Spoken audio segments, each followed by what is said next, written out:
What is up? What is up, guys? Coach T, Conder Baseball. Thank you for joining me, tuning in, watching it live or watching it on record later on. Welcome to Conder facility. In my opinion, the premier backyard baseball facility. Still in the making, as you can see. We're not quite done yet. You know, sometimes you hit your goal one time, sometimes you don't. Sometimes you don't even hit your goal at all. But you know, other times you exceed your goal and you go above and beyond and you accomplish, you know, more than you set out to. So you take the good with the bad, you take the good streaks with the slumps, right? The good with the bad. So I wanted to first introduce my family and say a quick prayer and do a national anthem and just kind of get things kicked off. Again, we've had to revise some of the schedule, you know, 50-50 raffle, things like that are not part of the event as originally scheduled. We don't have anybody on site as originally scheduled. We obviously all know what's going on around us. It's everywhere in front of us. So hopefully whenever you watch this, it will bring you some joy. It'll bring you some, you know, hey, it's opening day, it's baseball, it's nostalgia, it's some, you know, something cool. Maybe a friend, maybe we know each other from our childhood. Maybe you're a baseball player or a baseball parent and you're looking for a coach. You're looking for somewhere for your child to train, something like that. I'm here to present what I have to offer. I also have some online opportunities and online coaching and things like that, which I'll get to in a little bit. So without further ado, I would like to first introduce my wife. Obviously, the old saying goes that behind every strong man or every strong leader is an even stronger woman. I could say that that's 100% true, and I'm learning that more and more every single day. So I do thank God for her, and without her, this doesn't happen. Some of the projects that I'm going to show you that we worked on, she has a huge part in either planning it, executing it, things like that. She's been a huge help. Late nights, early mornings, lunchtime texts, hey, we need to do this. So my wife, Amy Conder. I don't know, do you want to say anything? No. All right. Thank you. All right, so lastly, I want to introduce my dude. And as you guys know, and you'll hear if you've seen any of my videos or know anything about me, you understand.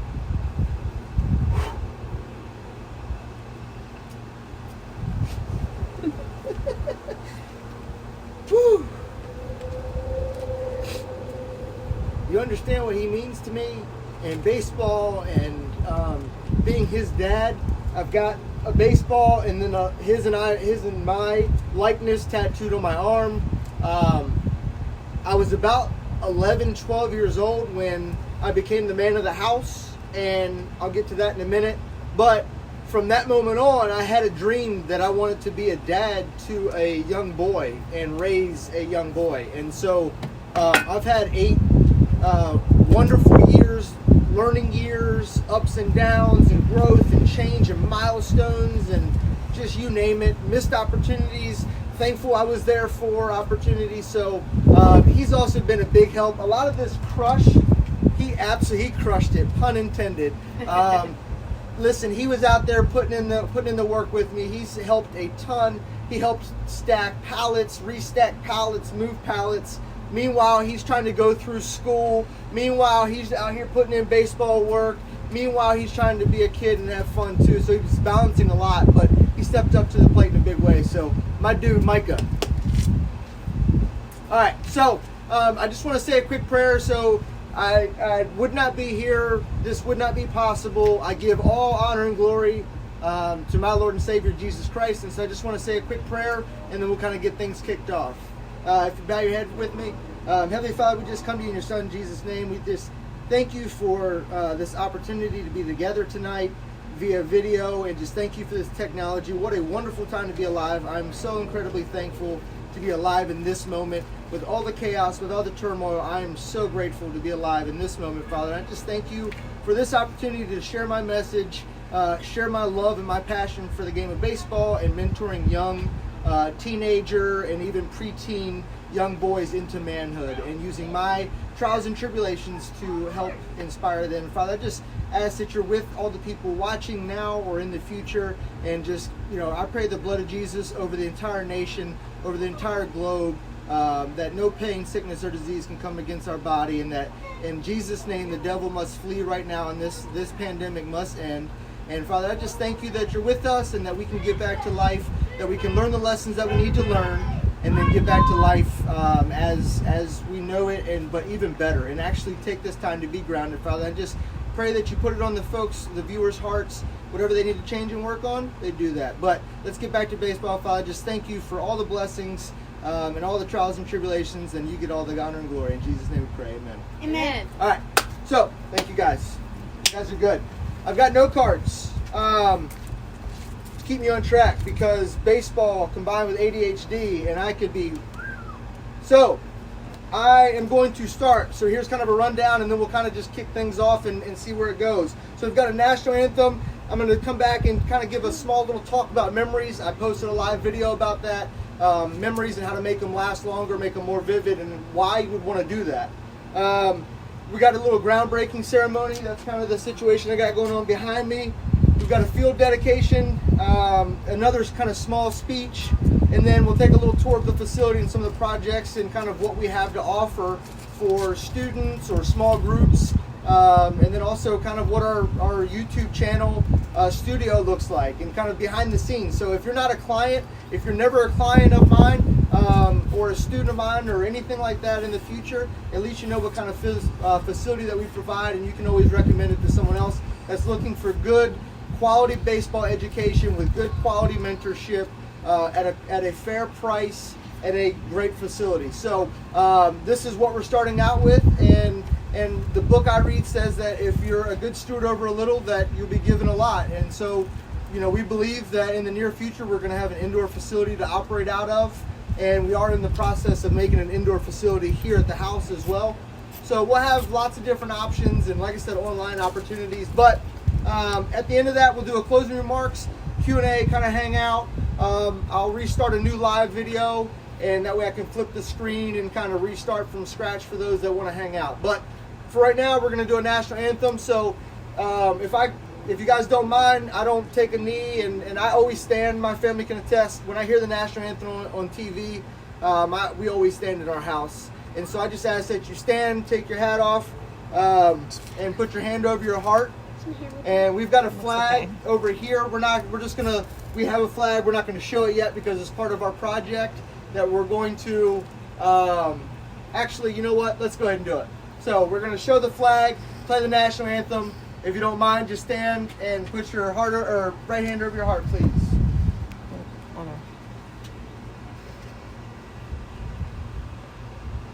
She was starring in the Broadway musical Promise. Ladies and gentlemen, please welcome Kristen Chenoweth. She will now sing our national anthem.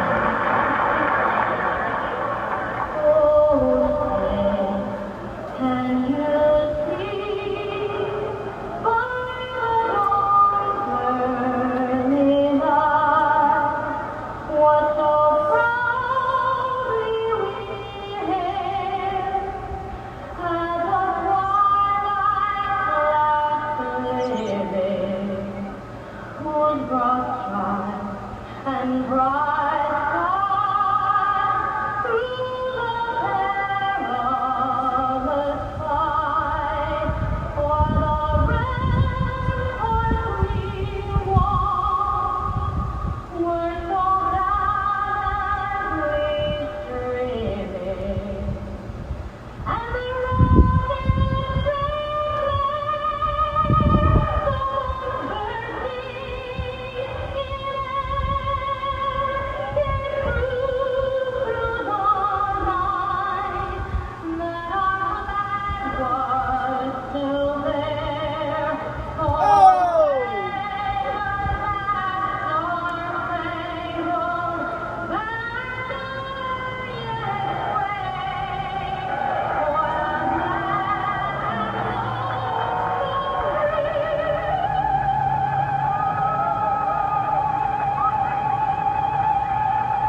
All right. Woo! All right.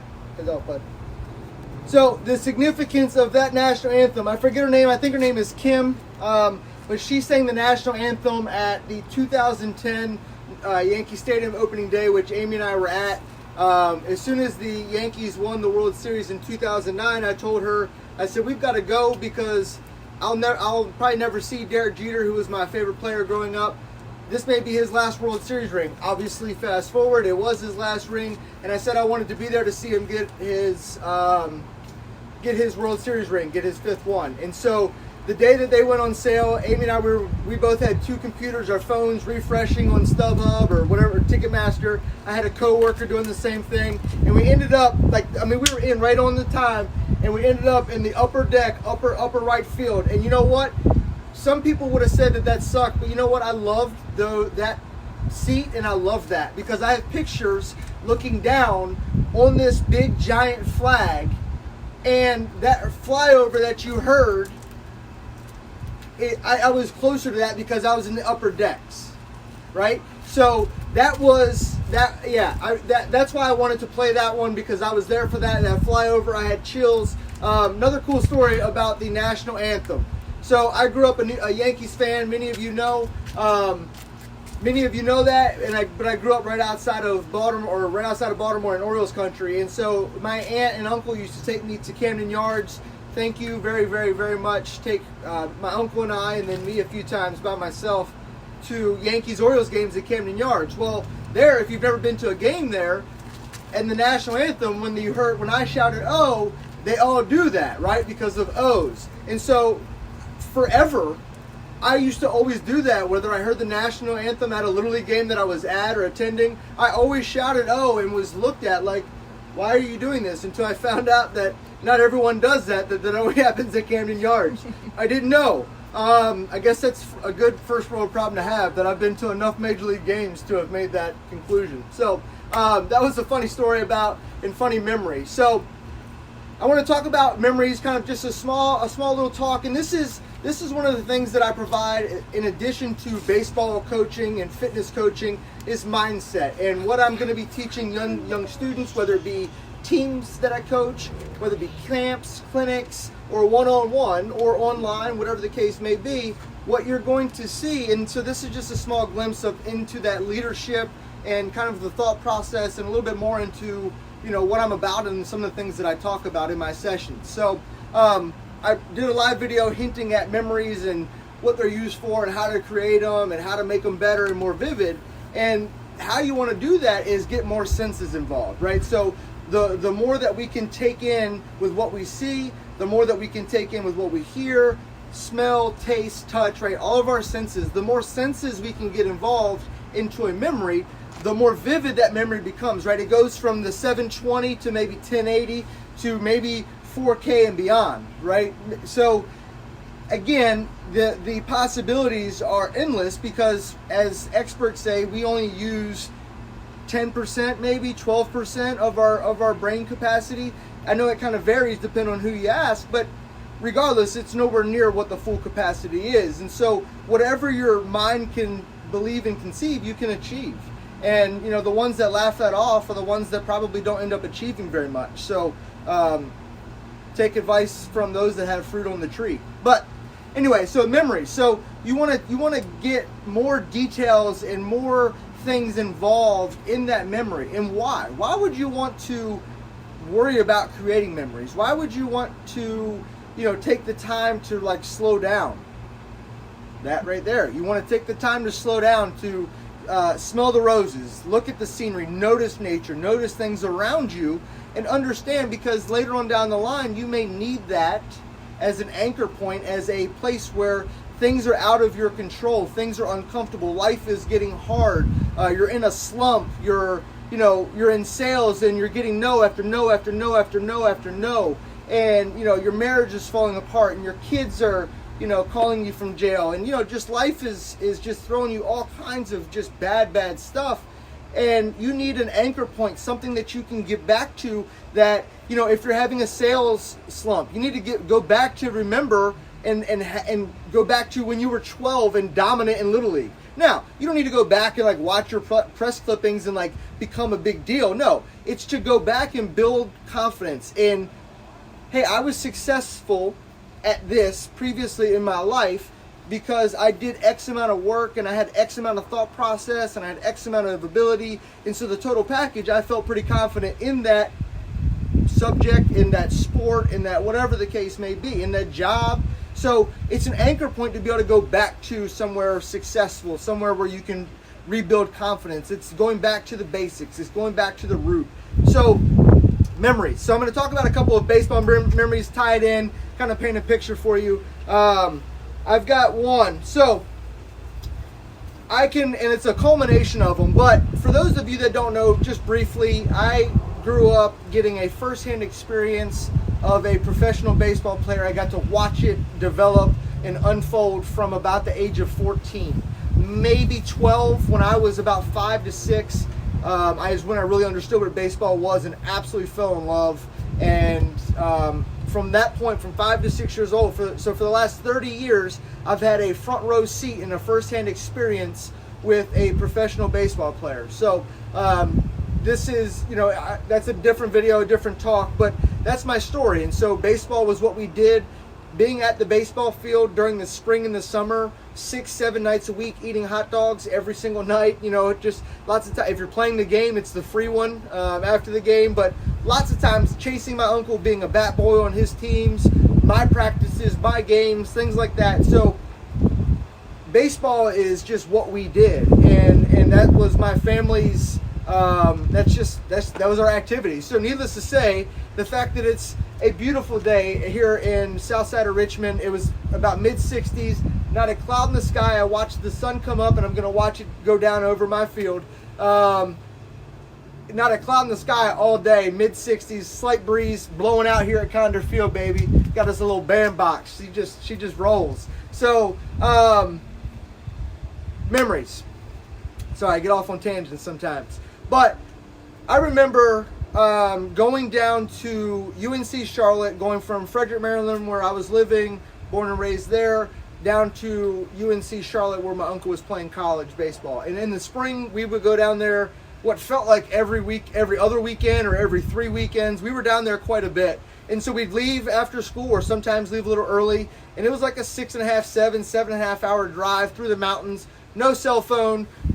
Maybe a video game, but a book. Or you laid in the back seat of this car and you counted trees and rocks, because 81 and 77, if you know what I'm talking about. So, but I was so excited for those trips. Man, I remember those trips. And I could name off individual trips after trip after trip after trip and remember in vivid detail. I'll save you all of that to say I'm just going to summarize those trips and the memories of those trips. So, picture, I was 11, 12 years old, and huge into baseball. Obviously, I love playing baseball. I played Little League baseball. I loved it. So I would go down on these weekends. I'd be leaving school, and we would go down on the weekends and long car ride, but we'd make it work. Me, my mom, and my grandmother. And we'd get into town. We'd watch that Friday night game. If we were there early enough, I'd be the bat boy for that game. If not, I'd just watch it from the stands. After the game, go back to my uncle's dorm. Some nights we'd go out to a little party, nothing crazy, but we'd go hang out with some of his friends or hang out in his dorm room. And so I lived that kind of college life at 11, 12 years old. It was awesome, right? So then we'd wake up Saturday, we'd go get breakfast, and then we'd go to the field early. If you know my uncle, you understand he's the first one there for sure, hours before anybody else. And so we'd get to the facility early. I still remember the code for you. It may have changed now, but I could tell you the old one for the clubhouse, because I'd help myself go in and out during the game, whatever. And then we'd go down and take some BP in the cage, and sometimes if we were early enough, I'd get some reps in. Ground balls before the game on the field. I was like living life, right? I'm 11, 12 years old, practicing on a Division I facility every other weekend or so for 3 years. So it was amazing, and just being a bat boy and picking up on stuff, and it just made me such a better baseball player. Why do I tell you that, right? What does that matter? Because I took everything in. I consumed everything. And so while I didn't play college baseball, I lived the college baseball mindset for 3 years and have continued to advance my knowledge since then. So understand that those trips, I mean, again, you're getting behind the scenes, just like in the dugout, in the clubhouse, just what are college guys, what are they doing, how are they preparing, how are they doing what they're doing, how are they having success. So those memories, those trips, those things are like just, I mean, the baseball field is my sanctuary and kind of my outlet, my getaway. So that being said, so another memory. So that was UNC Charlotte and my experience with that in baseball and being able to take it all in, making me a better player when I was still playing in those days, and then absolutely making me a better coach today, understanding and fully immersing myself in the game. Which brings me to a side point that I think that's one of the disconnects in our baseball world, and one of the things that one of the gaps that I hope to fill as a coach, which is this the old school kind of baseball where it was team oriented and practices and full immersion in the game. You know, when we got off school, we went right to the baseball field. On the weekends, we played backyard baseball, hence backyard baseball. That's where that came from. We played pickup games of baseball all the time in the common area. I mean, that's what we did. So there was full immersion. So even if you weren't practicing as a team, you were practicing the rules, practicing the movements, practicing all of the things that make you a better baseball player while playing a game and competing. And that's just what we did. Now, I understand that the baseball can be boring to some kids and it can't compete with a video game on the iPhone 11, right? Or the newest game on the PS4 or Xbox, whatever number it is now. You know, we had Nintendo. We had Sega. We had... Those graphics can't compete with these video games today. So there wasn't a whole lot of competition. I get it. But, again, I want to help young players be fully immersed in the sport of baseball. Not only play baseball, I encourage playing other sports and learning other sports.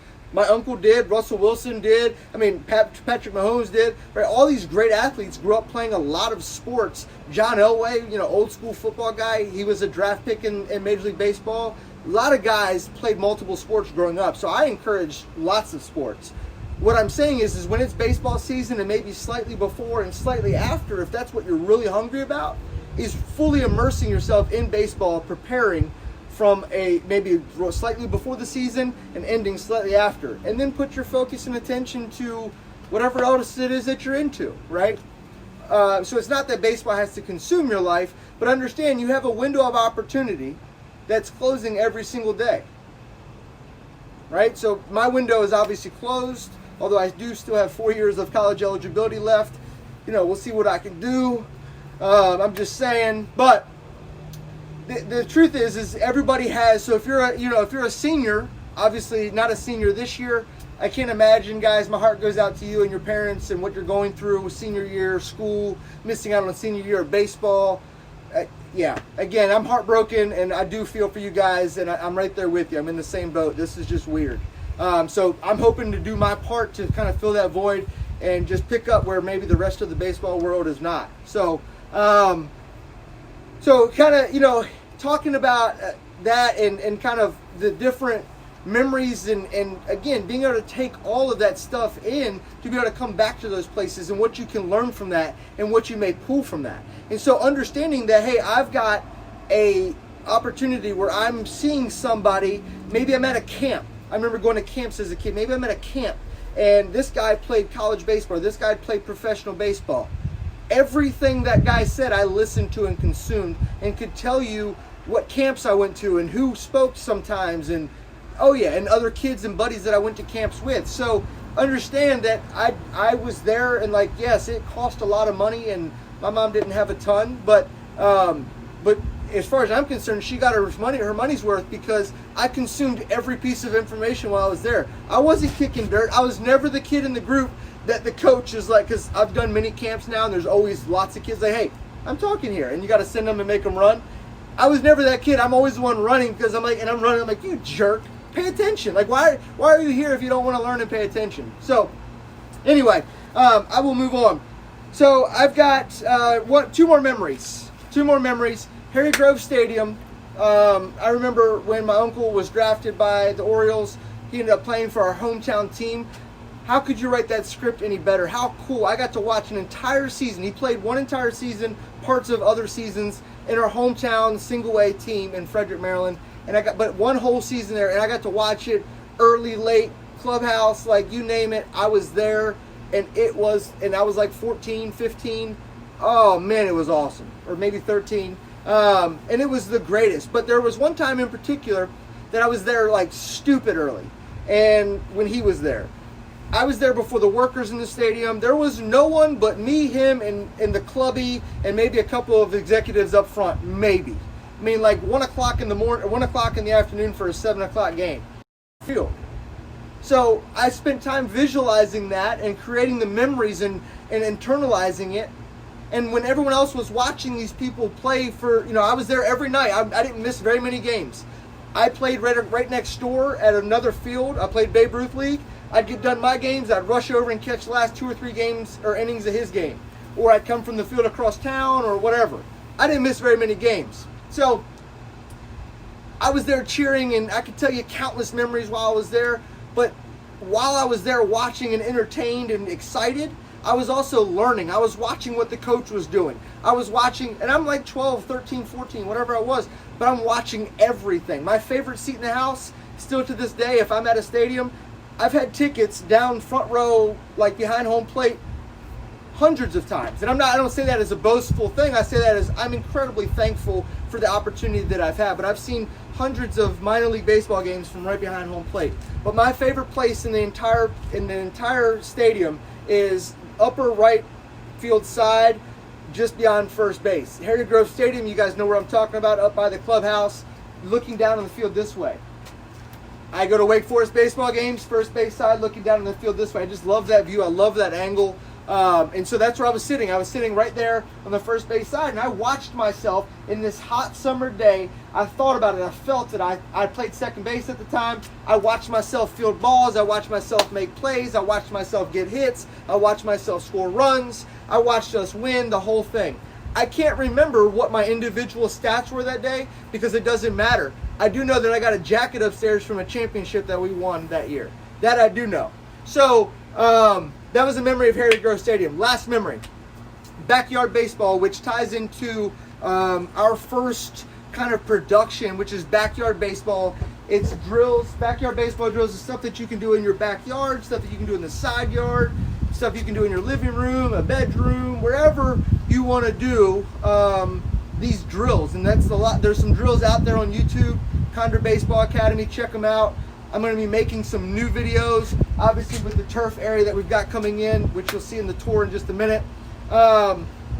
So lots of cool stuff coming, but backyard baseball drills, where it kind of came from is my uncle. We grew up. It was my uncle and I, my other uncle, my mom and my grandmother for many years, and we grew up in different townhouses in different places. But we didn't have big houses and big yards, but we made do with what we had. And so one house in particular, my uncle and I, we would take the little mini bats. So we had a little mini bat. It was an old school wood one. I've actually got it upstairs. My uncle etched it, and his favorite movie was The Natural. So he etched it Wonder Boy in there. And we had tape on it, and we'd go in there and we'd play. We'd ball up lined pieces of paper really, really tight. And we would go play in a backyard of a townhouse very similar to this. And I've got memories of competing out there and like hitting them. We'd like ghost runners and stuff like that. So you had to keep track of where your runners were. So that's one house where backyard baseball drills was inspired. The second house was, we had a big old side yard. We had a big shed in left center or left field like the Green Monster. And then we had a driveway in right field. And so we'd go out and we would play games against each other, my uncle and I.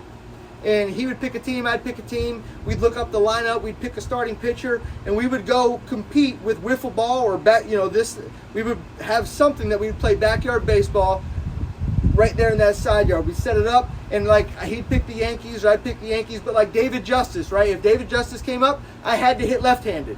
If Steve Avery was pitching, I know I'm saying the Braves names because I think I have some Braves guys on here, but Braves and Yankees played a lot in the mid 90s, and so they were obviously really good. So if he picked the Yankees, I picked the Braves. And so if a lefty was pitching, I had to throw lefty. And so obviously I'd go to the bullpen pretty quickly and get back to a righty. But you understand, I was fully immersed in the game. So when I wasn't practicing it with my team, I was always fully engaged. So last thing, this mini bat. So this was probably the coolest wedding gift you can ever give. So fast forward 1998, I was in my uncle's wedding, and he was still playing at that time. Or excuse me, was just out. He just drafted and had just started playing his career, and so he had some bats that were made. Diamond Club. If you see, I used to take broken bats and his broken bats and tape them up and use them as BP bats. But Diamond Club bats, Joey Hammond on there. So those were his bats, and he had some of them made that he used. And so for the wedding party, he had these made. And so, there was a couple other guys, including my other uncle, in the wedding. And so, obviously, that's cool to have this bat, whether they still have it or not. It's a cool idea. But the reason why it meant so much to me is because he and I grew up playing with this type of baseball bat. And hours and hours and hours using this type of bat, following a little tiny ball. And so, I've got some stuff that we're doing the same concept. We're using PVC pipes with mini baseballs or mini, little wiffle golf balls. The same types of concepts. So, anyway, all right. Those were my memories. Kind of wrap that up. But that's why you want to take in things. You want to be observant of what you're around, especially if you're in a learning environment. If you're somewhere where you're going to learn, go there to learn. Go there, leave all things away. Leave all, the children have the babysitter. The business is closed. The house is locked. The garage, whatever. Kevin's in the back, right? He's not home alone. So it's okay. But wherever you find yourself in a learning environment, go there to learn, fully immerse, pay attention to everything, listen to everything, taste the food if it's an event with food. I can still smell hot dogs, and I can still smell Boog's Barbecue at Camden Yards. I can still smell sausages, Italian sausages at Yankee Stadium. And understand, take that all in, all right? So, moving on. We have got the groundbreaking. So, what we did is I built a box, and we're going to bring the camera up. If you want to unattach that battery. Yep, if you want to come on. So, what we did is we created this box that, and actually I'm going to get behind the camera, and then you'll see them kind of do what we're going to do. But it's a box made out of the pallets and the woods that we created some of the other projects that we've got back here. But we wanted to plant some flowers. My wife, unbeknownst to her until right now, is going to say a few words because I'm not sure what those flowers are. So I'm going to take the camera and kind of direct them from behind the camera, and they're kind of going to do our little groundbreaking ceremony. Where are the shovels? Shuffle. Right behind it. Okay. All right. So what flower do we have here? Okay, Bridget. I think they're pansies. I get pansies and petunias mixed up, but I believe they're pansies. All right, so pansies, this is a box. So this box is going to sit out here. Actually, its resting place is going to be right there. So it's going to be right here at the facility at all times. This is a flower for my mom and my grandmother. So what's the other flower they got? Tulips. Tulips for you. Yes. Not grown yet. Yes, and then over here, walk us over. Gardenia. So that bad boy right there this is a box that my mom and grandmother will take to their house. They were supposed to be here. Appreciate you guys tuning in, joining in via virtual stuff. But we made this for you guys. Hang on a fence, hang outside. You can also sit it down. But this is your piece of Conder Field, Conder facility. And so that's one of the things that we made out of abandoned or whatever you call it, reclaimed pallets.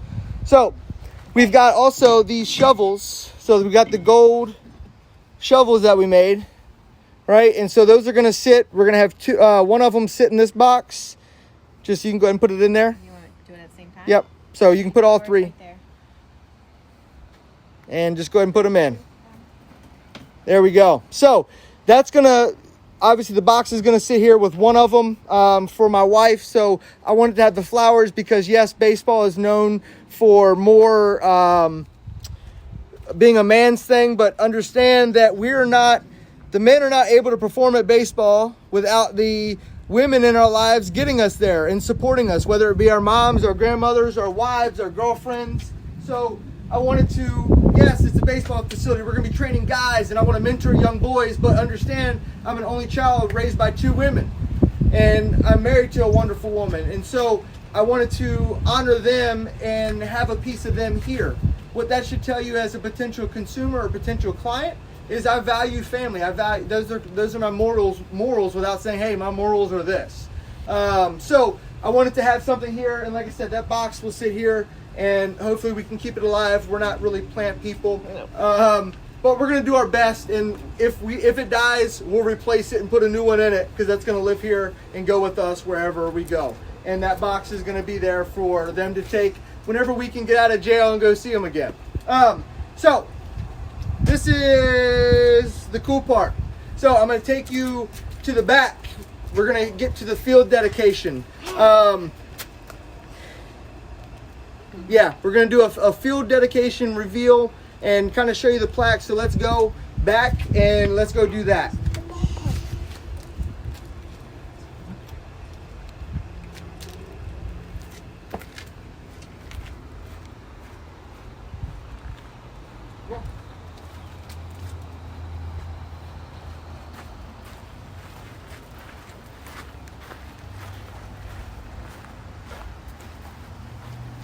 It's underneath the bottom part too. All right. So the reason I wanted to do a field, and understand, in my vision, I've got a goal, whether it be through baseball or through other endeavors that I have. I want to impact hundreds of millions of people. I know that's a big number, but I've got big goals and big dreams.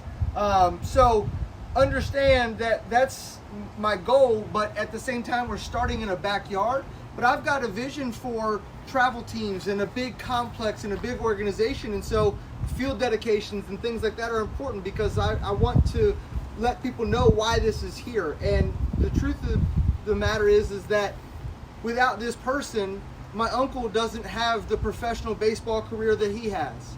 And without me witnessing that experience firsthand, maybe I don't fall in love with baseball as much as I did. I don't know. I definitely wouldn't have been as good, and I definitely wouldn't have I have no idea. So I'm incredibly thankful for her and her dedication and her sacrifice and her knowledge of the game and her love of the game, and countless hours sitting in the stands watching my uncle do what he did. So without further ado, I wanted to dedicate this field and this facility, and whatever facility or field that Conder Baseball is renting or owning or participating at in the future forever will always be known as this. This nameplate will hopefully improve and get bigger and more bad to the bone and cool, but for now this will have to do. But understand, this is starting in the backyard, but this name will be forever the name of any Conder baseball field, Conder Baseball Academy field, whatever the case may be. So without further ado,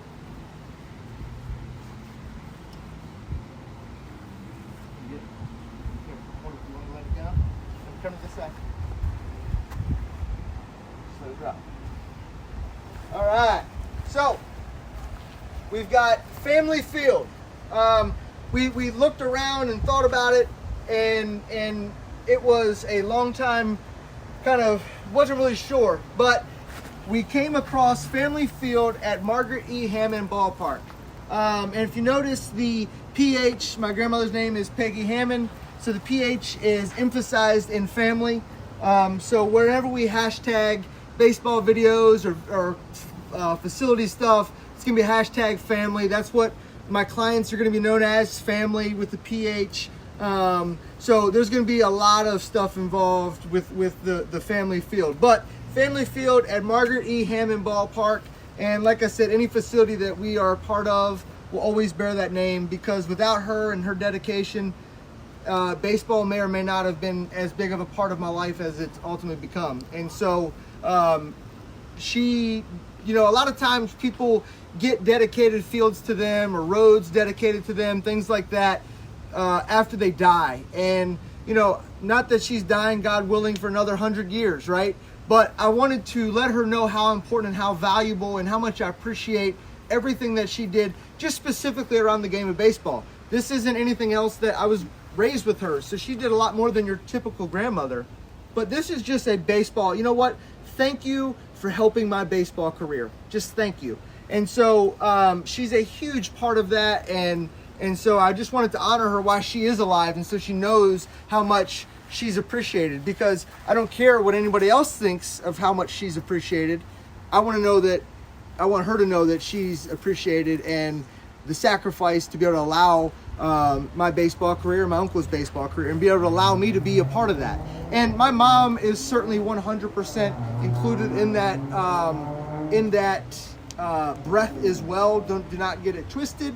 But my grandmother had more involvement because she also had my uncle that she was toting around to baseball, and I was with her. And so I ended up being with her and my uncle, the three of us, a lot. And so my mom is included in obviously aiding in my baseball career and sacrificing in other areas so I could have bats and gloves and be able to play on teams and things like that. So it's no knock on my mom at all.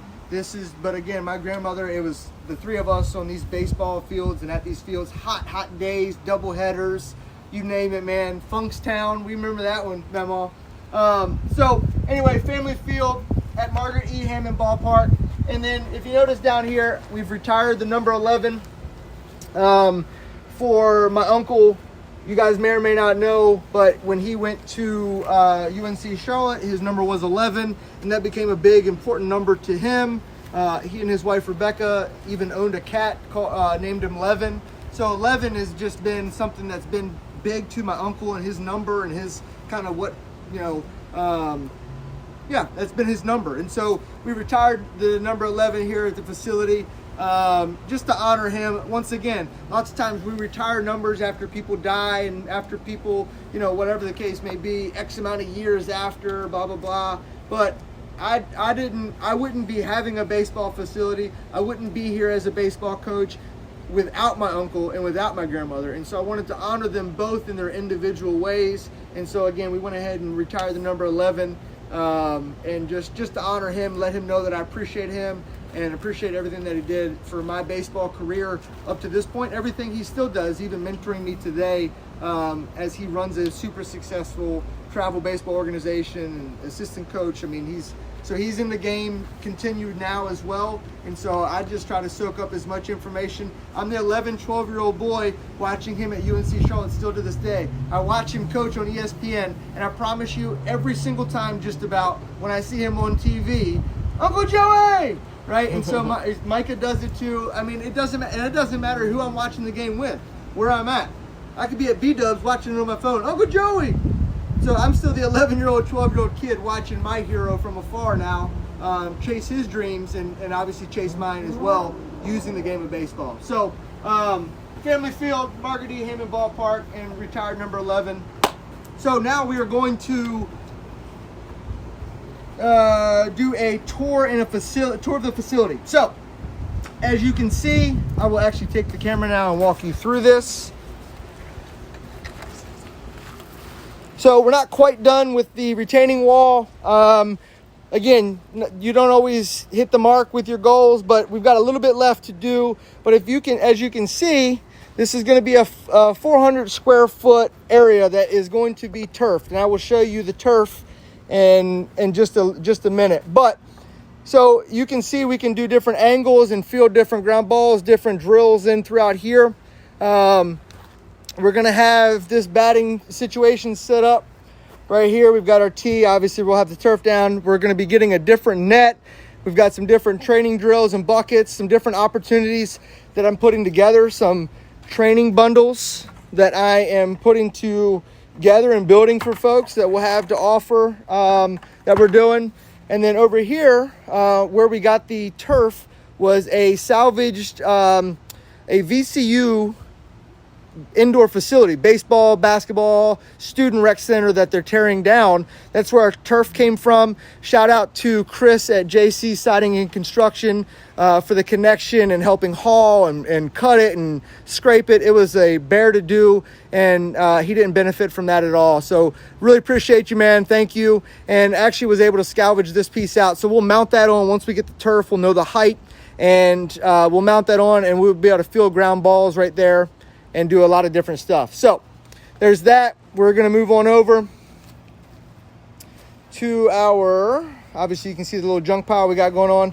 So over here, this is one of the things you guys have seen some different videos. This is a locker. What's significant about this locker is when I was a teenager, preteen, I always had a foot locker or some sort of locker that I kept my baseball cards in or kept stuff in. One of my favorite lockers was this old green, matte army green locker box from my great grandfather, I believe, and that was one of my favorite boxes. Man, I love that box. And we moved a lot as a kid, and I used to move these big old whatever Foot Locker or whatever box I had at the time, you know, moving these things several times. So anyway, I'll show you. So I wanted let's stay back here. So I wanted a little locker room type situation. The top part is kind of the facing of the Yankee Stadium, the frieze.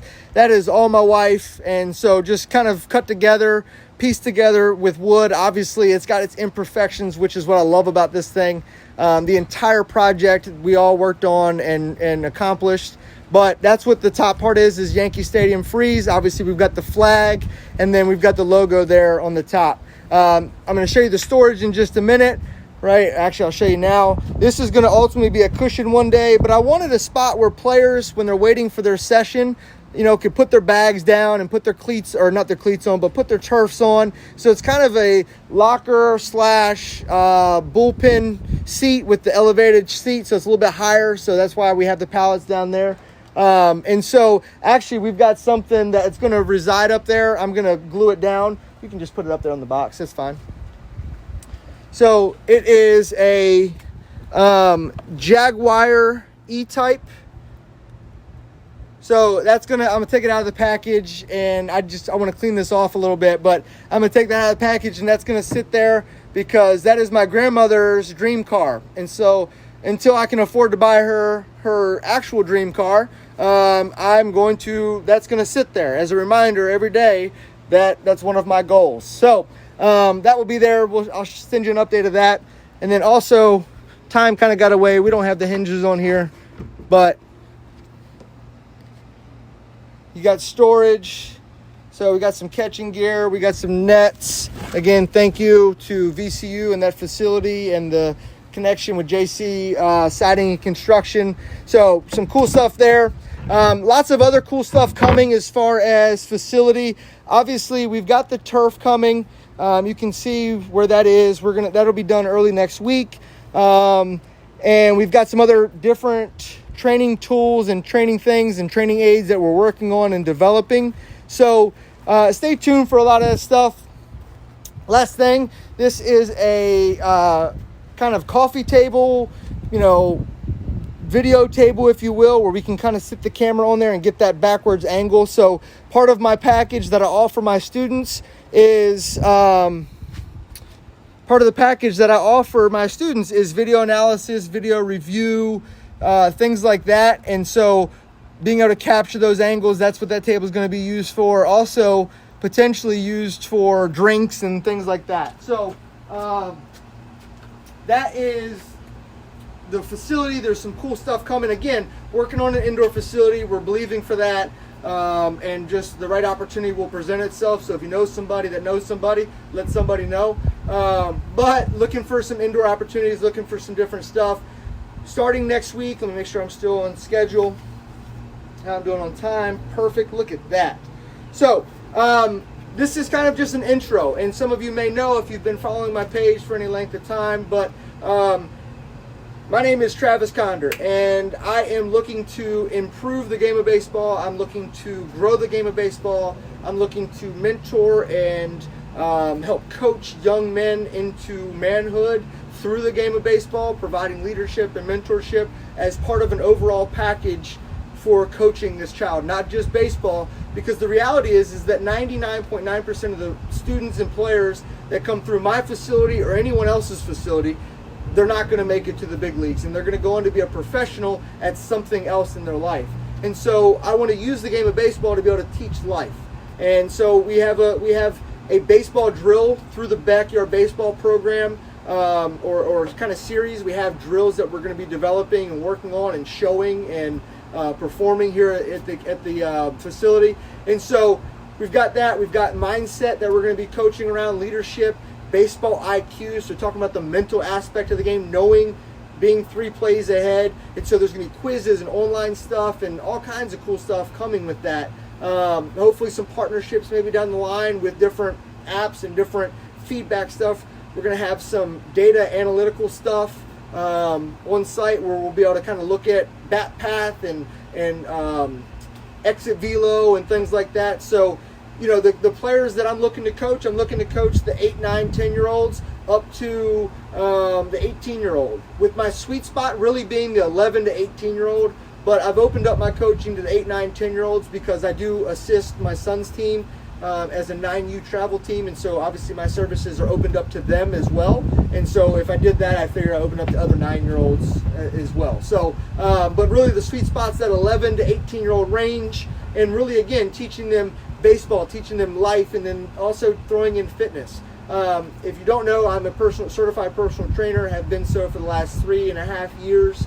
So I do online coaching and online fitness coaching, nutrition guidance. So there's a fitness program that we're going to be doing that, again, it's something that if the player wants, we can put it in the package. I offer online services, online coaching, video feedback.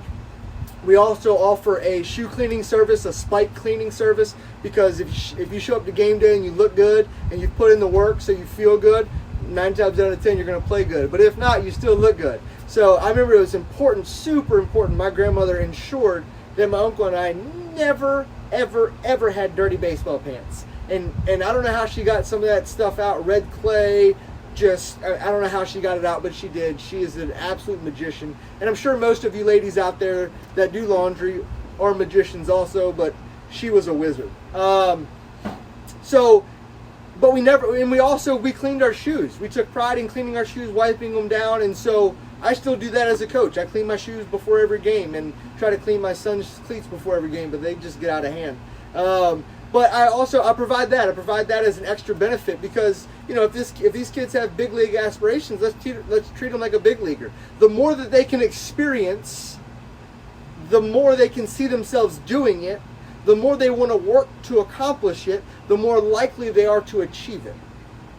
So let's treat them as big leaguers, hence a big league locker, right? They get to sit there on the throne in a big league locker and get ready to go do work.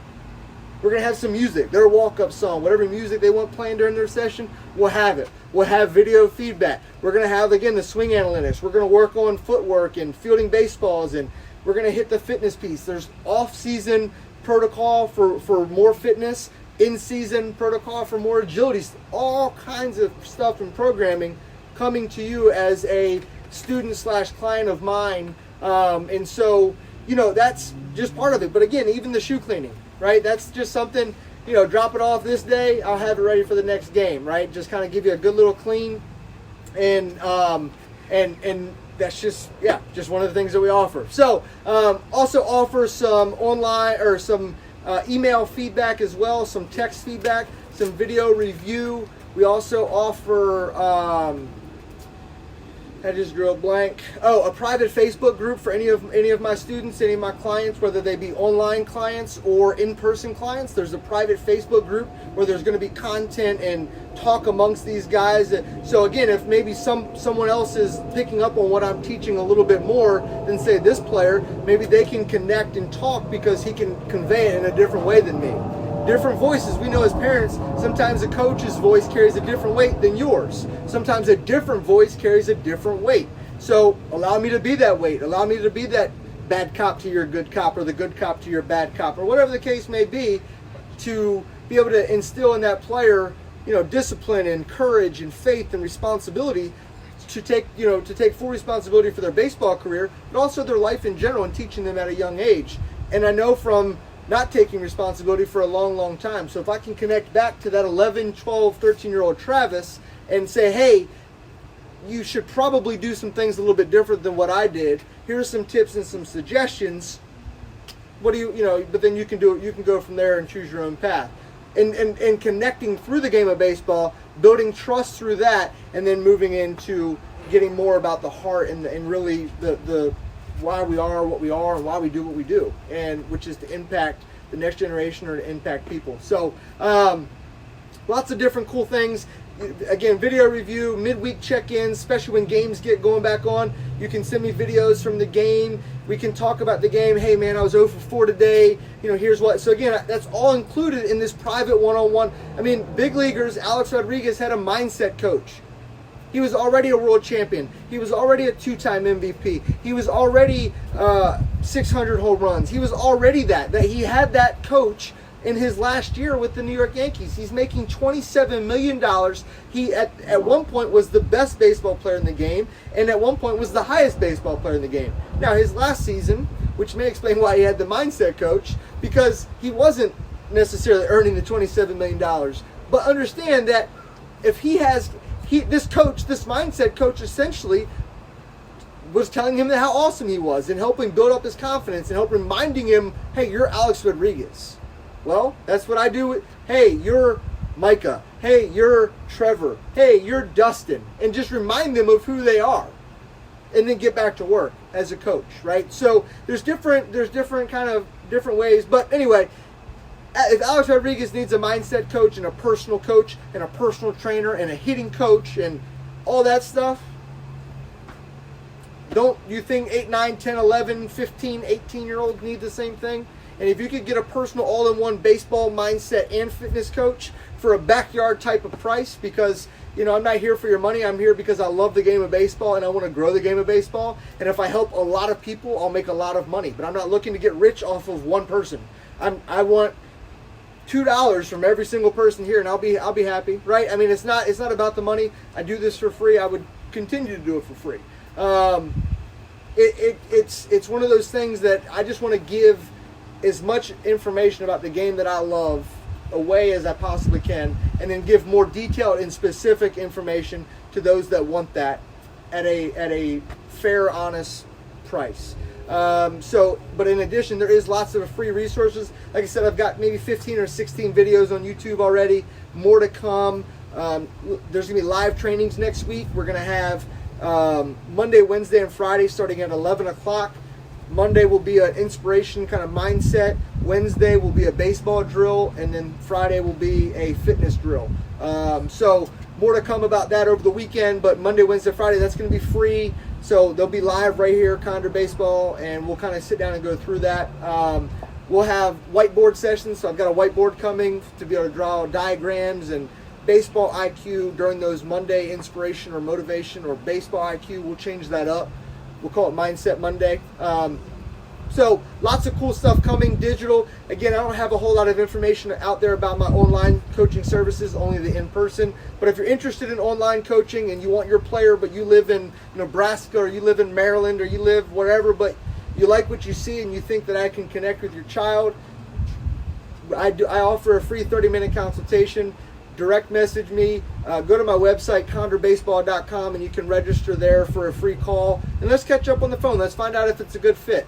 I know I'm not going to connect with everybody, just like, not every coach connects with my son. So different coaches, connect with different players and different kids. So I'm looking for the kids that I'm meant to impact, and I'll let the other kids be impacted by other coaches. But I do encourage you to have a personal coach, a one-on-one coach, if they offer all those services. Or if you can afford it, then get one for each. But I happen to be kind of trained and educated and have passion for across the board there and have experience doing that. So that's part of what I offer in the package. In my mindset and the approach is fundamentals, basics, drill those in.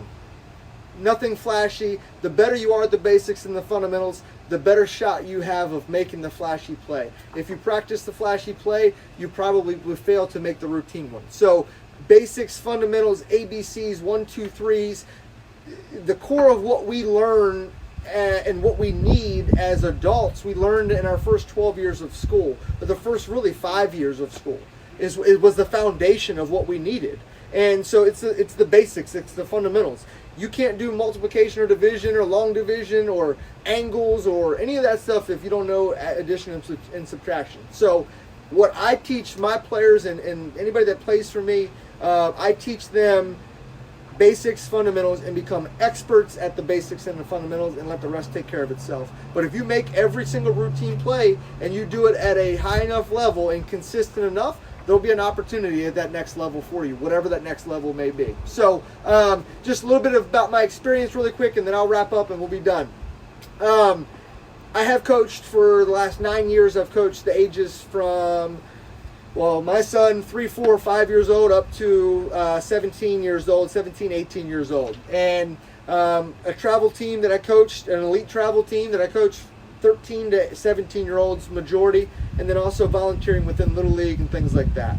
I'm the player development coordinator for my local Little League, and this is my first year doing that. And so Backyard Baseball Drills 1.0 was a program that I just wanted to give to them as my first project as the player development coordinator. So Backyard Baseball Drills 1.0 is also on YouTube, Conder Baseball Academy. Check that out. It's not just drills. There's different players to study, different things like that on there. It's not just kind of watching my son do drills and learning the drills, which is great and valuable information, but it's also important to see the mindset stuff and different players to study, things like that. So lots of cool stuff, a podcast, vlog, video analysis, lots of cool things coming, but more to come on that in a minute or down the line. So that's kind of a little bit about my experience, a little bit about who I am, a little bit about what I'm trying to accomplish. So I'm looking, like I said, to connect with players as individuals. I'm looking to connect with small groups, maybe teams of players, big camps, doing clinics for teams, and then big camps for multi-state or multi-league kids, kind of all come together in one big old camp. So I'm looking to do all that. I'm looking to, we're going to have travel teams out of Conder Baseball. That's kind of one of the things that we're going to be building, with a training program that goes along with that, which will ultimately develop into Conder Baseball Academy, which is an online baseball academy designed to, again, educate the baseball player and the young man, and so things like that. We've also we're in the very, very early stages. We're going to be doing some fundraising in the near future for not only facility upgrades and equipment that we're looking for, but also to be able to start a charity that is going to be important to us. We're still working on some details with that and kind of how to do it and how we really want to go. So it's in the infant stages. I'm just trying to give you a glimpse of what I'm about. This isn't just something that I'm kind of messing around with. Obviously, you don't do this to your backyard. You don't do YouTube channel if you're not all in. Hopefully you've seen the passion and seen the excitement that I have for the game of baseball and why I love it and how important that it is. But that's kind of who I am. We're a family business. We are a Christian organization. I won't beat you or your child over the head with the Bible, but that's what we believe, and give Him all the honor and glory for our success, and even give Him praise in the failures, because we learn in the failures more than the successes anyway. So I encourage you and I ask you to share, tag baseball friends, family. I'm trying to grow this page. I'm trying to grow my message and expand that and really impact a lot of kids and help them grow and learn baseball at a fair, reasonable price, and lots of times just through free information, but really trying to give good quality baseball and not price gouge and not overcharge like a lot of baseball organizations and places are doing today. No knock on them, it's their prerogative, but I just believe in a different philosophy, and so and I feel like there's a need for that, certainly in my local area, and I feel like there's a need for that everywhere. But stay tuned for a lot more cool stuff coming. But I really appreciate you guys being here. Really appreciate your time. I really appreciate the sharers. Some top people, Thomas Fitzgerald, thank you, man. I see you sharing a lot of stuff all the time. George Munden, GW Contracting, appreciate you, brother. Can't wait to spend an entire day with you, old school, working on the job site, man. So I'm looking forward to that next week to finish up the turf. We'll have another live event, not as big, not as long, but where we will reveal the entire done field. Maybe do a kind of a demo on that as well. I think that is about it for now. I'm going to end this live. I'm going to go live in about 20 minutes maybe. Get some water, clear my throat a little bit. Go live in about 20 minutes from my office. Do a little Q&A. Kind of shoot the breeze. Talk baseball memories. Talk about what you want to talk about. Whatever that may be. So I appreciate you guys. Thank you for tuning in. Thank you for sharing. And, hopefully I will see you on a diamond sometime soon. See ya.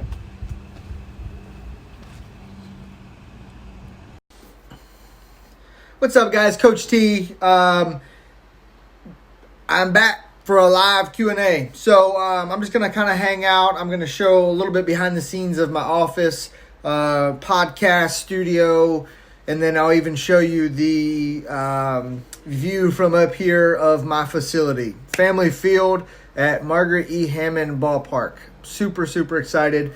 Can't wait till the beginning of next week, or middle of next week, when I'll be able to have my first session out there on the completed facility. So I'm going to slide you this way. This is a collage that Amy made for me. That's the first time that I went to Yankee Stadium. That was 2003. I was a senior in high school.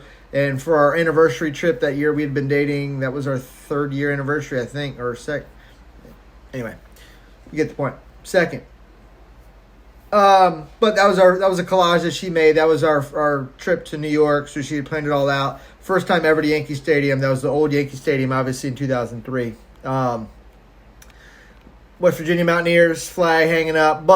So that hangs there. That's right there. That's going to be where the whiteboard is going to go, where we're going to do different trainings and different diagrams. That's for that whiteboard. What's up, Tyler? Good to see you, man. Thank you for joining in. So that's where the whiteboard will go, where again it'll have a field, and we'll be able to draw out and diagram different plays, different coverages and different things like that. Going to the other side, huge Christmas Story fam. Got a book back here that actually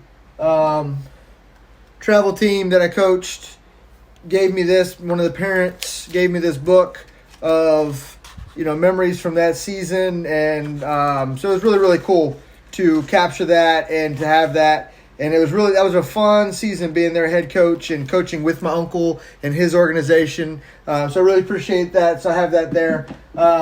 Sorry, my desk is kind of a mess at the moment, but back here you can see my grandmother and I both showed up in the same sweatshirt, the same Wake Forest sweatshirt. A picture of when my uncle and I coached together and won a tournament, and other stuff. So I also got my Derek Jeter autographed baseball, and then I've got my uncle's first professional home run baseball that he signed and gave to me as well. And we're expecting or hoping for and planning for a big old truck and camper, so that's why Micah made that for me. Obviously baseball pictures and different things like that. So,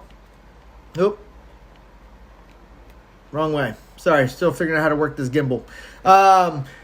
So that's kind of behind the scenes. This is where I'll be doing podcasts and things like that, and recording some different videos, doing some different, like I said, some different live situations up here on the whiteboard where we'll talk about different scenarios, different baseball IQ things. But this area is where I'm going to be developing a lot and have developed a lot of the videos and the programs and different stuff. So got my notebook, like my 1 year, 5 year, 3 year, 10 year. I said that backwards. Planning stuff, different products, different items that I'm looking to make and create and have manufactured and offer. So lots of cool things that are coming. And so lots and lots of things. Products and camps and clinics and all kinds of cool stuff. Like I said, starting with online training. Monday, Wednesday, and Friday at 11 o'clock, we will do a live training. Monday will be a mindset, whether it be IQ, whether it be just kind of a leadership, mentorship type talk. Wednesday will be a baseball drill, and then Friday will be a fitness drill. I'll also be doing in my private Facebook group for clients that I have, whether it's online clients or in-person clients or students, whatever the case may be. I have a private group on Facebook that I'll be doing additional live trainings in there as well. That will be in addition to whatever package that individual subscribes to. So working on some, whenever the restrictions free up and we can kind of get back to business as usual, working on some mini clinics with like individual teams and like basically running a practice for a coach. So being a different voice, being a different maybe a different mindset, a different structure, a different routine, whatever the case may be, just to connect with your players a little bit differently. And so, I can travel for that. If you want to bring me out or if you want to bring me and my team out, I'm in the process of putting together a team of coaches that will eventually, kind of travel around with me and kind of help me build Conder Baseball and build the travel program, build the online academy. And so obviously I'm just starting out on the ground level and have kind of some mentors and some people that I'm working with. But I'm also looking to create a team of coaches that will put on practices and put on clinics and put on camps and, where we'll be able to go into another team's practice and run it like a 1-day camp or 3-day mini camps. Different things like that we have where we can travel around, just me, and we use your coaches, your volunteer coaches, or I bring my team of coaches when that team is developed. So I'm in the process of that, but most of it's kind of drawn out, what it looks like, what the plan would be. And so, but at the end of the day, whatever the person that wants that camp or wants that clinic for your team, it's based on whatever it is that your team needs. And so we can tailor it to your specific team needs, just like I can tailor the programming to specific players' needs. And then Conder Baseball also offers large camps, multi-day, week-long camps for up to 150, 200 kids. And we can run camps with that as well. And so I'm going to be looking to partner with some other, advanced coaches in the area, maybe college coaches, high school coaches, and partner with them and try to, have them in as guest instructors for camps.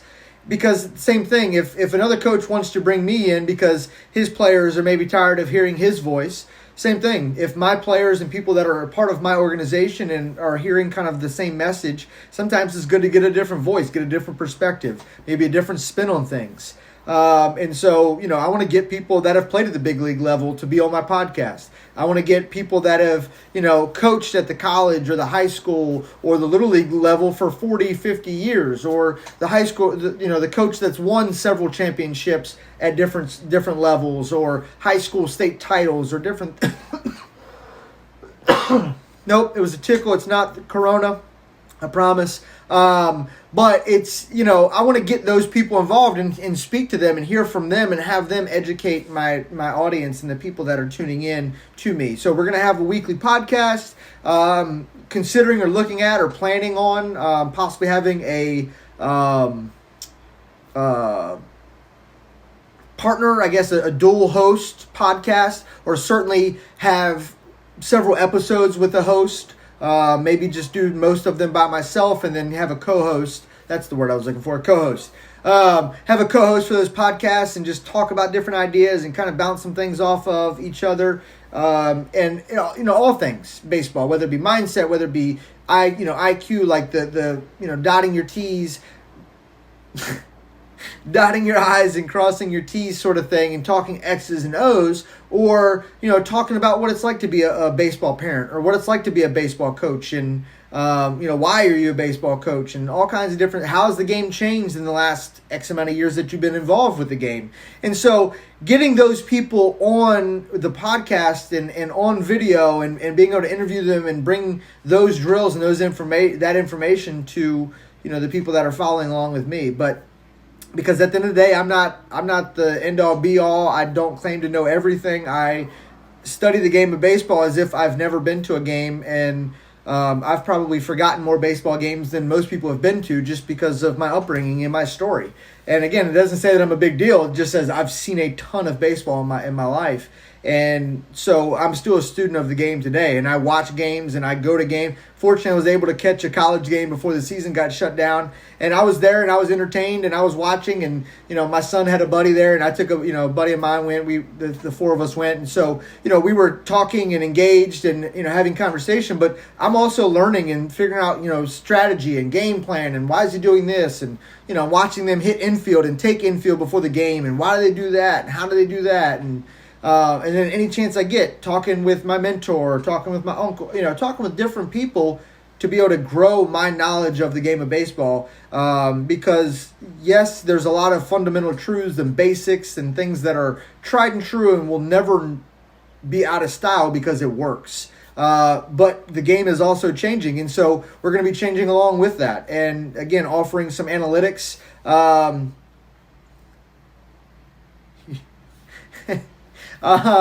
did actually. I did give him a shout out. I said his name.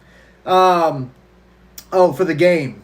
But I gave him a shout out earlier in a different video. In the opening ceremony, I gave him a shout out. I used his name. But anyway, so, that's kind of the big premise, big picture of what we're looking to offer as an organization. Again, having travel teams, running, having multi-field facility, indoor, outdoor, and really competing with the upper echelon travel baseball programs out there, but with a local community baseball feel and an old school kind of approach to baseball using new school analytics. And so we'll have some swing tracker stuff out here pretty soon to gauge exit velo and talk about launch angle and bat path and is it in the zone. And so again, that's another package that I'll be able to provide to teams or clients or whatever the case may be. But anyway, so that's just a little bit more in depth of what I kind of talked about. I wanted to kind of give you a behind the scenes tour or look of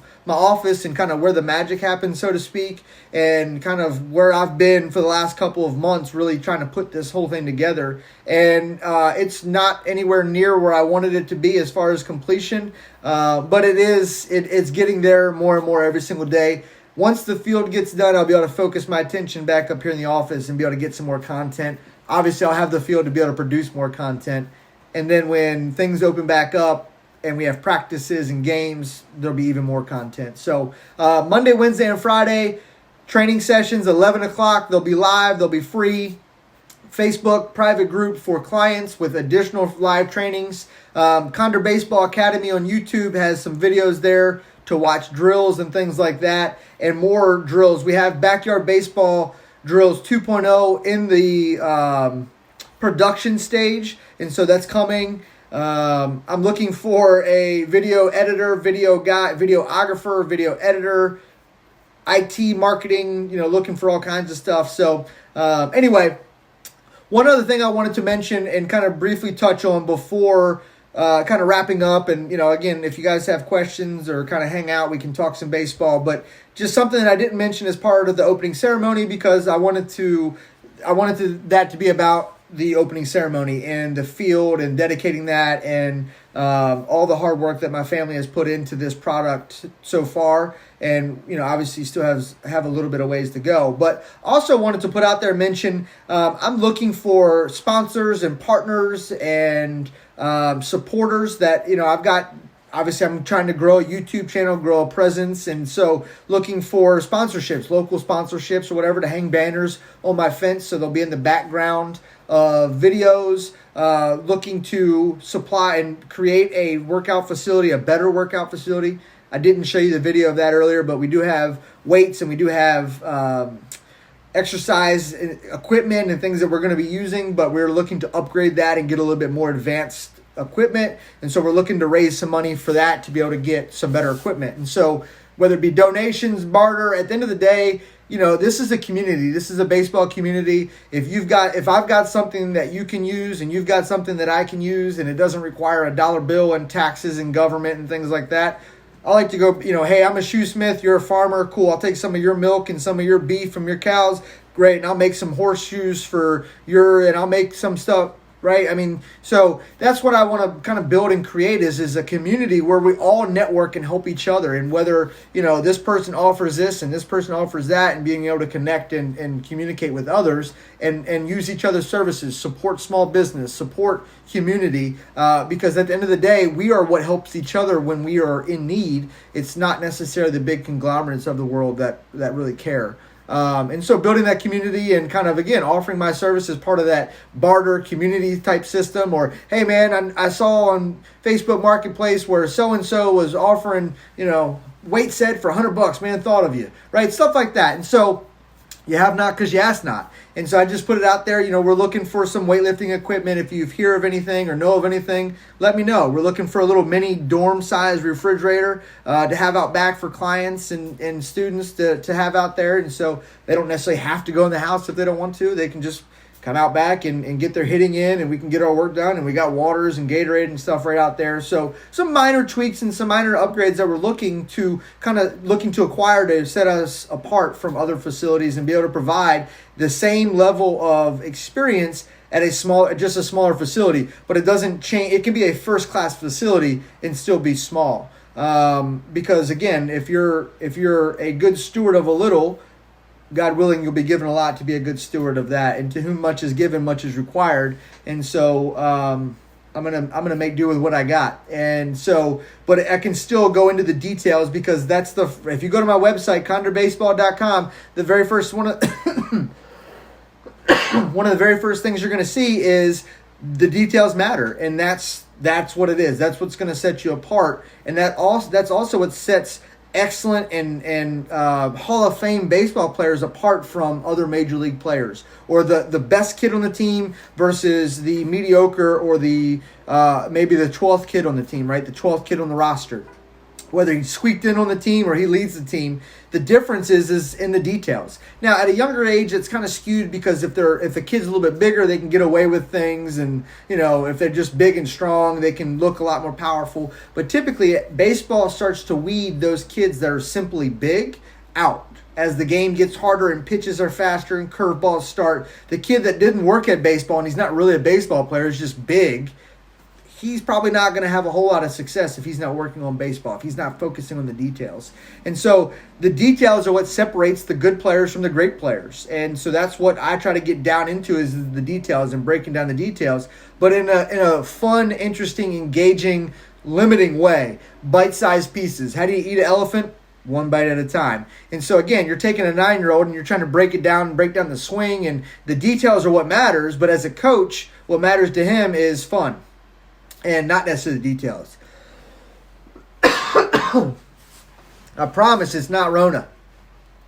But just a tickle. I need some water and I don't have any. I normally have a case of water right there and I ran out. All you people, I need water and teepee back in my life. But the bottom line is the details matter, and the more successful people out there, if you look, they typically pay attention to details. Now, they may be so focused on details in this area that they're not very successful in other areas. I don't know. But if they're a success in one area or several areas, they're probably into the details or have someone on their team that's really into the details, because that's what matters. So translating the details in a fun, enjoyable way so the player has fun with it and is learning and getting better is the key. And each player is different, and so you got to connect with them on whatever level that you need to connect with them on. And I apologize for in and out with sometimes the highlights and the low light. I apologize. I'm not a tech guy, not a camera guy, like nothing. So if you know somebody that knows somebody, let somebody know.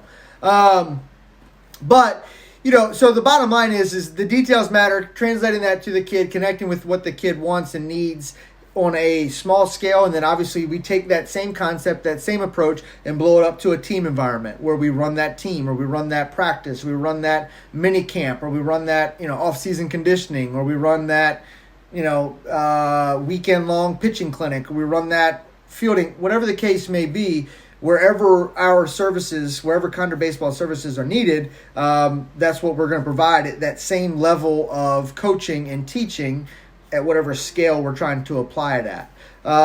So that's what we provide. That's kind of what we offer. And again, I just want to put it out there that we're looking for some upgrades at the facility. One thing I'm also going to be doing is we're going to be doing a GoFundMe page. I haven't really set the goal yet, and I haven't really developed it and designed it because I don't have the end result done in design, but just wanted to kind of put it out there. Some other things that we're working on, which is we're looking at doing a GoFundMe where the majority of the proceeds, or half of the proceeds, are going to go to fund and start a nonprofit organization under the Conder Baseball or Conder Baseball Academy umbrella, but also take some of those proceeds or some of the money that's raised to do some of the facility upgrades in addition to what we've got. And then also, like I said, I mentioned in the ceremony that we are looking for an indoor facility and hope to have an indoor facility by the fall or maybe next spring. We're not in a hurry, but we are looking, as an organization, we're looking for an indoor facility to partner with or to take possession of, or whatever the case may be. We're open. Beggars can't be choosers. So, but we also have plans to make an indoor facility right here at the house and kind of retrofit that. So stay tuned for that, because again, if you build it, they'll come. And so I'm building it, and I hope you guys come. But open up. I know there's a couple people on here. Coach Jamie, Coach Tyler are on here. Of course, my grandmother. Gotta love her. And so, I don't know any Q&As or anything that, you want to see covered. Talk some baseball. I know we can't really talk back and forth because it's not live in that sense. But, yeah, I mean, anything I can provide, any kind of drills, anything that, Coach Tyler, anything that you see with your team, hey, man, can you cover this? Or, hey, what do you suggest with that? Or, hey, give me tips. Again, I'm not the end-all, be-all. I want to learn. And it could be the same drill that I've done 100 times with 100 different kids, but you show me a different perspective. And so I'm not any better than any other coach necessarily. I just am confident in my abilities and my knowledge and application of the game. But that doesn't discount any other coach. I think every coach at every level has value. Even the guy that is volunteering at the T-ball level and it's his first time and he's got the book that says coaching baseball for idiots. Even that guy has value because he took the time out. He's volunteering his time and he's willing to try to get better and at least give these kids a fun, engaging experience and try to teach them the game of the baseball the best he can. Because here's the alternative. If that guy that doesn't know or woman that doesn't know very much about the game of baseball, and they're like, I'm not going to volunteer to coach because I don't really know anything. Well, if no one volunteered, then that's potentially 12 kids that may not get to play baseball and may not get to experience the great game that I fell in love with and perhaps you fell in love with. And so, giving kids that good experience and exposing it to more kids, exposing it to more inner city kids and letting them know, awesome. Appreciate you, man. Thank you. And absolutely, we can talk anything you got, man. We can, throw some ideas back and forth for sure. But, it's,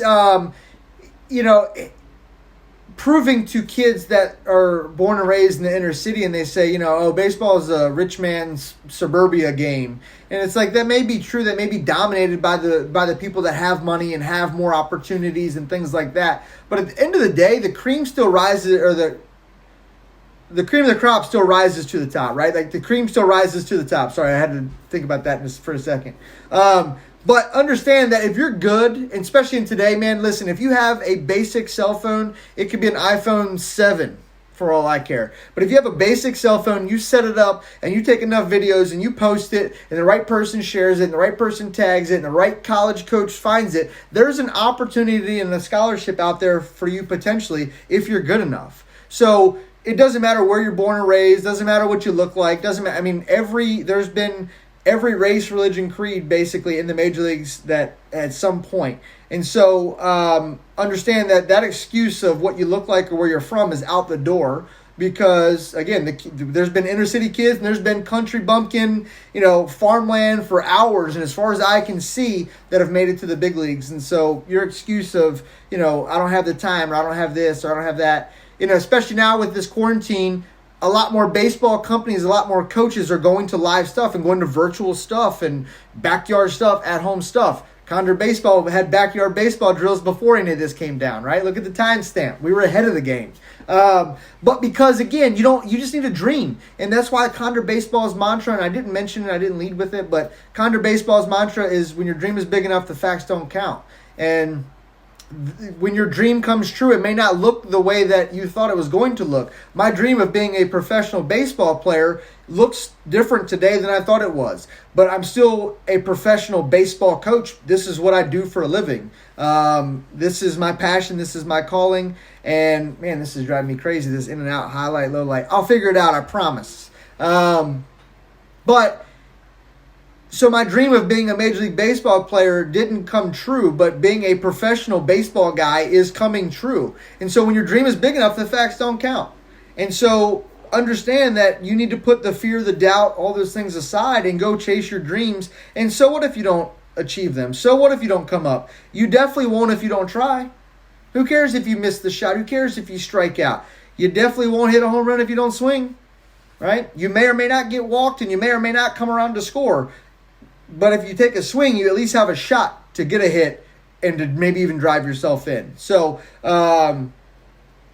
yeah. So understand that, that's part of kind of the package, part of the mindset, part of what we're looking to accomplish, looking to partner with parents and partner with coaches and partner with high schools and colleges and different stuff to be able to get the message and spread the word. I want to take Conder baseball around the world 3, 4, 5, 6 times over, and be able to spread not only my message of who my God is in a again, not a browbeating way, but also spread my passion, my love for the game of baseball, and then also spread a little bit of mentorship and leadership and kind of manhood, maturity, helping that young preteen or teenager with that maturation process based on my experiences of where I screwed up and where I got right, and kind of helping teach that next generation through the game of baseball where it's easier of a segment versus, hey man, let's sit down and have this heart-to-heart conversation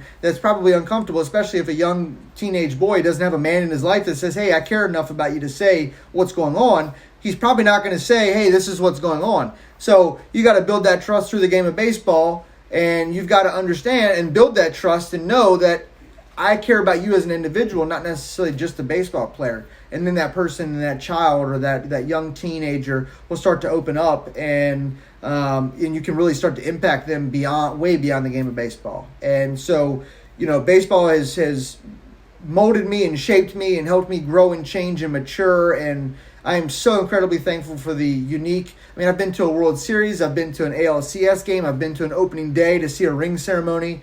I've been to countless minor league baseball games. I've been in countless minor league baseball facilities and clubhouses. I've ridden with first-round draft picks. I've played Madden against top-round draft picks. I've broken bread with top-round draft picks. And I've met Tim Raines Sr. I've met Billy Wagner. I've met some really cool people. I've got Cal Ripken's autograph that came not directly to me, but through one person came directly to me.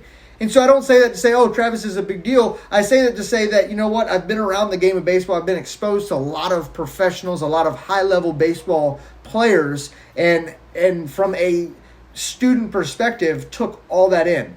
All of it's right here. And so I'm trying to take what I've learned from all that experience to give it to the next generation, to give it to maybe the kid that can't afford it, or the kid that doesn't have the uncle that got to play professional baseball, right? I don't take that for granted. It's the coolest thing ever. And that's why when I see them on ESPN, Uncle Joey, right? I can't help. I just do it because it's still so cool, and I don't take it for granted. And I never want to lose that childlike faith when it comes to baseball and chasing my hero.